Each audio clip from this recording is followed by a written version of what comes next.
ఆంధ్రప్రదేశ్ రాష్ట్రంలో ఎటువంటి కులగణన చేయకుండా ఎస్సీ వర్గీకరణకు ప్రభుత్వం ముందుకు వెళ్లడం దారుణమని మండిపడ్డారు దళిత సంఘ నేత తైక్వాండో శ్రీను.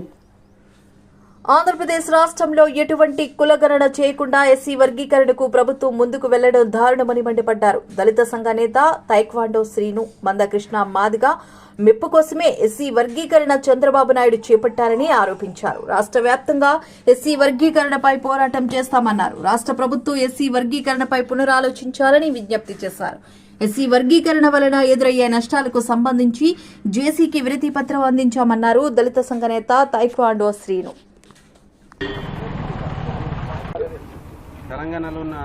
ఆంధ్రప్రదేశ్లో ఈ కూటమి ప్రభుత్వం ఏర్పడాక మొదటి నుంచి రాజ్యాంగానికి వ్యతిరేకంగానే అన్ని చర్యలు పాల్పడుతుంది. అందులో భాగంగానే సుప్రీంకోర్టు ఇచ్చిన జడ్జిమెంట్ మీద మన రాష్ట్రంలో అంత వేగంగా వర్గీకరణ అంశాన్ని ముందుకు తీసుకువెళ్లారు. రాజీవ్ మిశ్రా కమిషన్ ఇచ్చిన నివేదికని తోని ఈరోజు మంత్రివర్గ ఆమోదం కూడా తెలిపి వర్గీకరణకు ముందడుగు వేసింది కూటమి ప్రభుత్వం. ఈ కూటమి ప్రభుత్వం చేస్తున్న చర్యలకి మేము తీవ్రంగా ఖండిస్తున్నాము.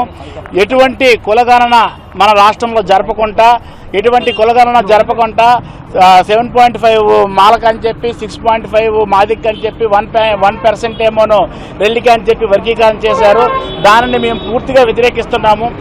మన రాష్ట్రం ఆ తెలంగాణ నుంచి విడిపోయి 10 సంవత్సరాలు సుమారు కావస్తున్నా సరే అదే జనాభా లెక్కలు తీసుకొని ఈరోజు వర్గీకరణకి ముందుకు వెళ్తున్న ప్రభుత్వము కేవలం మందకృష్ణ మాదిగ ఆనందం కోసం, మందకృష్ణ మెప్పు కోసమే ఈరోజు చంద్రబాబు నాయుడు తాపత్రయపడి మాదికలకి ఏ విధంగా న్యాయం చేయాలనే చూస్తున్నాడు తప్ప ఇక మాలకు కానీ రెల్లికి కానీ పూర్తిగా అన్యాయం చేస్తున్నాడు.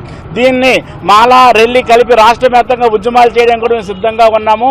ఈరోజు అందులో భాగంగా శ్రీకాకుళంలో జిల్లా కలెక్టర్ గారికి మెమరాండం సమర్పించాము. దీన్ని పునరాలోచన చేయమని చెప్పి రేపు మెయిన్గా ఈ వర్గీకరణ పార్లమెంట్లో ఎటువంటి చట్టం చేయకుండా, పార్లమెంట్లో బిల్లు ఆమోదం చెందకుండా రేపు అసెంబ్లీలో ఏ విధంగా బిల్లు ఆమోదం చేస్తారో మాకు అర్థం కావడం లేదు.